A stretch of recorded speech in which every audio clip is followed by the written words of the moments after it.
রামায়ণ পড়ুন। আমি আসলাম হাবিব পড়েছি, রামচন্দ্রের মতো হওয়ার চেষ্টা করুন। বাংলাদেশ দখল করতে এসেছেন কলকাতা? জি, কলকাতা দখল করতে এসেছেন। আপনার পাতে কি গন্ধ হয় না? গন্ধ ছাড়া গন্ধ হয়, গন্ধ না হলে পা ধোবে নাকি? হিন্দুত্ববাদীদের গোলামি মানব না। শহীদ হতে হবে, আল্লাহর নামে শহীদ হতে হবে। আরে আগে আল্লাহর নামে তুই শহীদ হতো। হ্যালো এভরিওয়ান, কি অবস্থা প্রত্যেকের? আশা করি আপনারা প্রত্যেকে ভালো আছেন। প্রতিবারের মতো আজকে আবারও একটি নতুন ভিডিও নিয়ে চলে এলাম। আজকের ভিডিওটি কিন্তু খুবই মজাদার এবং ইন্টারেস্টিং হতে চলেছে।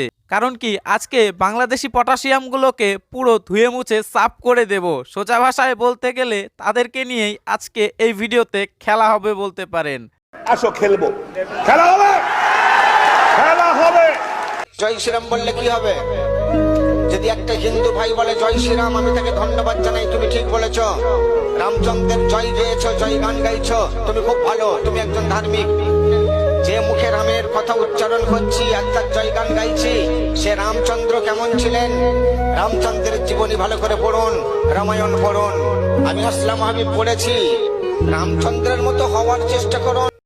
জাহান্নামী, জাহান্নামী, জাহান্নামী, জাহান্নামী। যে সমস্ত মুসলিম পটাশিয়ামগুলোর জয় শ্রীরাম শুনলে তাদের পেছনে আগুন লেগে যায়, দেখ তোদের হুজুরই কিন্তু ভগবান শ্রীরামের প্রশংসা করছে। তোদের হুজুর কিন্তু খুব ভালো করেই জানে যে তার পূর্বপুরুষ, তার বাবা কিন্তু ভগবান শ্রীরাম। কিন্তু ভারত, বাংলাদেশ, পাকিস্তানে বসবাস করা ধর্মান্তরিত মুসলমানেরা যে এই সব কবে বুঝবে তা একমাত্র ভগবানই জানে।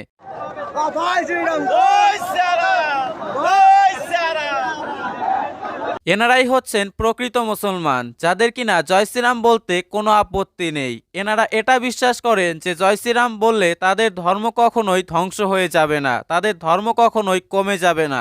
এবার বোঝার অপেক্ষা শুধু বাকি ধর্মান্তরিত মুসলমানদের। ये बड़ी अच्छी बात कही आप। ভাই ইন্ডিয়ার বিপক্ষে কেউ চ্যালেঞ্জ করবেন না। আমি ভাই কেন বলছি, মালটা ভারতের সাথে গোলাবাজি করছিল। বাংলাদেশি তাবুরা বলতেছি, সব দেশের সাথে গোলাবাজি করবা, কিন্তু সব দেশের বাবা ইন্ডিয়া। ইন্ডিয়া। ইন্ডিয়ার সাথে কেউ গোলাবাজি করবা, ইন্ডিয়ার সাথে গোলাবাজি করবা তাইলে হারবা। ইন্ডিয়া এমন একটা দেশ, চ্যালেঞ্জার মারে বা, আর কোনদিন আমি ইন্ডিয়ার বিরুদ্ধে গিয়ে চ্যালেঞ্জ করবো না।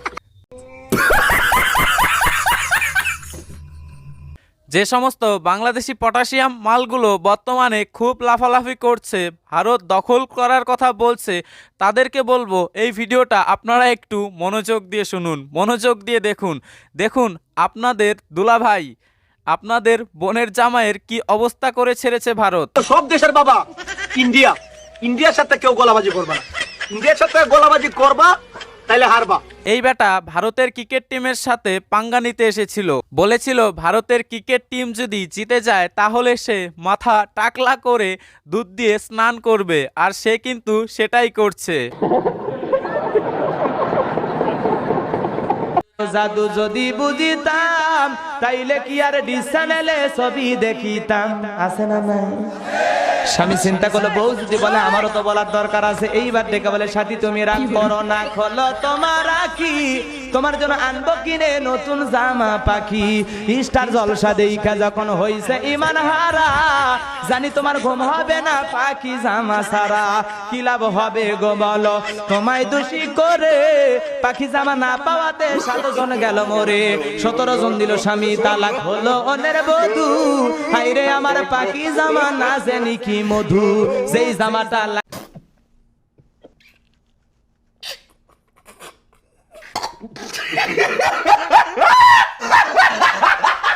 গাইস, একদিকে আমরা ইন্ডিয়ায় দেখতে পারি ইন্ডিয়ার ধর্মীয় গুরুরা লোকেদেরকে ভালো ভালো উপদেশ দেন, একজন মানুষের কিভাবে নিজের জীবনকে পরিচালনা করা উচিত তার উপদেশ দেন। আর অন্যদিকে আমরা বাংলাদেশে কি দেখতে পারি, যে বাংলাদেশের ধর্মীয় গুরুরা, বাংলাদেশের হুজুররা মঞ্চে উঠে গান করছেন, মঞ্চে উঠে নাচ করছেন, মঞ্চে উঠে মহিলাদেরকে অ্যাডভাইস দিচ্ছেন, মহিলাদেরকে এটা ঠিক করে দিচ্ছেন তারা কি শাড়ি পরবে, তারা কি জামা পরবে, তারা কি কালারের লিপস্টিক লাগাবে। এইসব কারা ঠিক করে দিচ্ছেন? বাংলাদেশের হুজুররা। বলে, সাথী তুমি রাগ করো না, খোলো তোমার রাখি, তোমার জন্য আনবো কিনে নতুন জামা পাখি। नमस्कार, हम इस समय मौजूद हैं लखनऊ में। लखनऊ लखनऊ से घटना। आपको सबसे पहले दिखा दिए, देख लिए जोड़ी। ये किस रूप में, अभी इनसे ही पूछते हैं। बीच में ये बैठे हुए हैं हिंदू के रूप में, हिंदू। और यहाँ पे एक इधर मुस्लिम बैठी हैं मुस्लिम। औरत, और एक इधर मुस्लिम बैठी है। मुस्लिम। सबसे पहले इनका नाम जानना है। अपना नाम बताइएगा। सना नाम है मेरा। এনার নাম সানা। आपका क्या नाम है? तरुण पूरा नाम बताइए। तरुण गुप्ता তরুণ गुप्ता। आपका क्या नाम है? फिजा। फिजा। ফিজা। अच्छा, ये बताइए, ये कौन है आपके? मेरे पति हैं। ये कौन है आपके? हस्बैंड है। এই দুজন दोनों মহিলা के एक স্বামী हस्बैंड?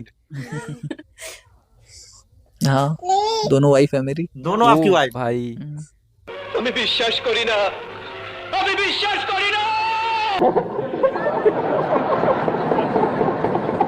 গাইস, এই ভিডিওটা দেখার পর এবং এই দৃশ্যটা দেখার পর অনেক পটাশিয়ামেরই কিন্তু ইতিমধ্যে পেছন ফাটছে। মাফ করবেন, এই কথা আমাকে বলতেই হলো। কারণ কি, এই ঘটনার বাস্তবতা হলো এটাই যে এখানে এই হিন্দু ছেলেটি কিন্তু দুজন মুসলিম মহিলাকেই পুরো স্বাধীনতা দিয়ে রেখেছে। হিন্দু ধর্মে ধর্মান্তরিত না করেও কিন্তু তাদের সাথে ঘর সংসার করে যাচ্ছে। এটাই হচ্ছে আমাদের হিন্দু ছেলেদের সবথেকে বড় পরিচয়, যে আমরা মুসলিমদের মতো জোর জবরদস্তি করি না যে আমাদের ধর্ম গ্রহণ করতেই হবে।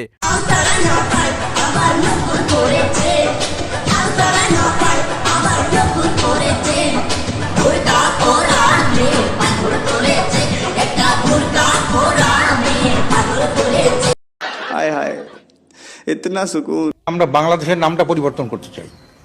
বাংলাদেশ হবে বাংলাদেশ কল্যাণ রাষ্ট্র, যাতে কোনো ব্যক্তি এই নামটা দেখে কোনো অকল্যাণ করার চিন্তা না করতে পারে। এই রাষ্ট্রের নাম হবে গণতান্ত্রিক বাংলাদেশ, গণপ্রজাতন্ত্রী বাংলাদেশ নয়। সংবিধান থেকে প্রজাতন্ত্র শব্দটি বাদ দিতে হবে। Are you comedy me? Guys, শুনতে পেলেন মোষ কেটে দাড়ি রাখা এই হুজুর মার্কা লোকগুলোর কথা। এনারা বলছেন বাংলাদেশের নামটা নাকি পরিবর্তন করা উচিত। বাংলাদেশের নাম যদি সত্যি পরিবর্তন করা উচিত, তবে বাংলাদেশের কি নাম রাখা যায় সেটা আপনারা একটু কমেন্ট করে জানান। আমার মতে তো বাংলাদেশের নাম পরিবর্তন করে গান্ডু দেশ রাখা উচিত, কারণ যে পরিমাণে সেই দেশে বর্তমানে গান্ডু হুজুরদের সংখ্যা বেড়ে গিয়েছে না। আমরা বাংলাদেশের নামটা পরিবর্তন করতে চাই। रोज आते हैं इस उम्मीद पे, आज जीतेंगे, कल जीतेंगे, परसों जीतेंगे, रोज हारते हैं। বাড়ি কোথায় আপনাদের? বাংলাদেশ। বাংলাদেশে দখল করতে এসেছেন কলকাতা? জি, কলকাতা দখল করতে এসেছেন।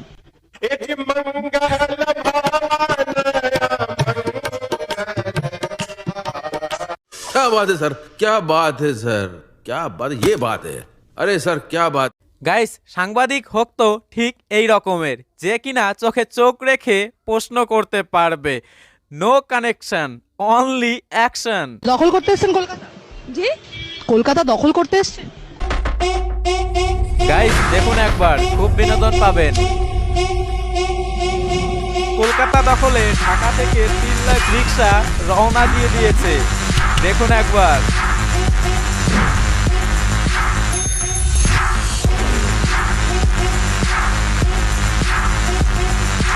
রিক্সাওয়ালা আর্মিদের প্রস্তুতি এটা।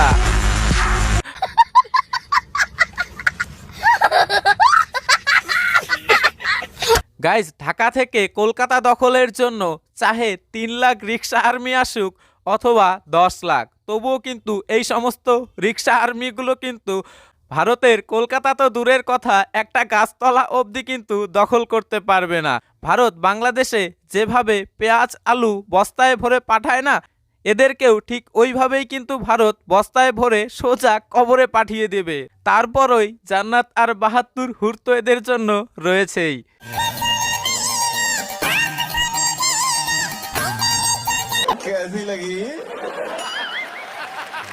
আমরা কিন্তু সবাই পা দিই। হ্যাঁ। আচ্ছা, এই পা দিয়েছে, হ্যাঁ, পাটটা আসলে কয় প্রকার কোন তো? এখন তুমি বলো কয় প্রকার। না, আমি জানি, আপনার তো বয়স বেশি, আপনি তো 65 বছর থেকে পাততেছেন। দিনে আপনি কয়বার করে পাতেন? আমি পাতি না। পাতেন না? সপ্তাহে পাতি, মাঝে মাঝে। সপ্তাহে কয়বার পাতেন? যখন খাই তখন পাতি। আচ্ছা, যখন খান। আপনি তাহলে কোন পাতা আপনি বেশি দেন? আমি ভটভটি পাত বেশি। ভটভটি। আপনার পাতা কি গন্ধ হয় না গন্ধ ছাড়া? গন্ধ হয়, গন্ধ না হলে পাত হবে নাকি? গন্ধ কি? গন্ধ কি হিমক্রিমের মতো গন্ধ? না, হিরিম ক্রিম খাই না তো আমি।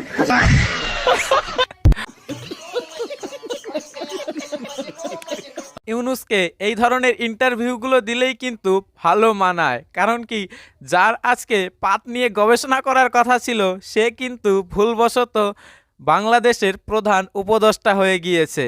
মানে যার যেটা কর্তব্য সেটা করলেই কিন্তু তাকে ভালো মানায়। দিছেন, হ্যাঁ, পাটটা আসলে কয় প্রকার কোন তো? এখন তুমি বলো কয় প্রকার। না, আমি জানি আপনার তো বয়স বেশি, আপনি তো 65 বছর থেকে পারতেছেন।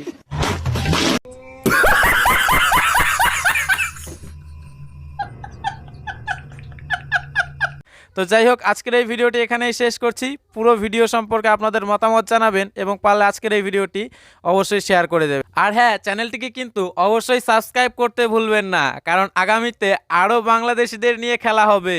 তার জন্য চ্যানেলটিকে অবশ্যই সাবস্ক্রাইব করে রাখুন। বাই, প্রত্যেকেই ভালো থাকবেন।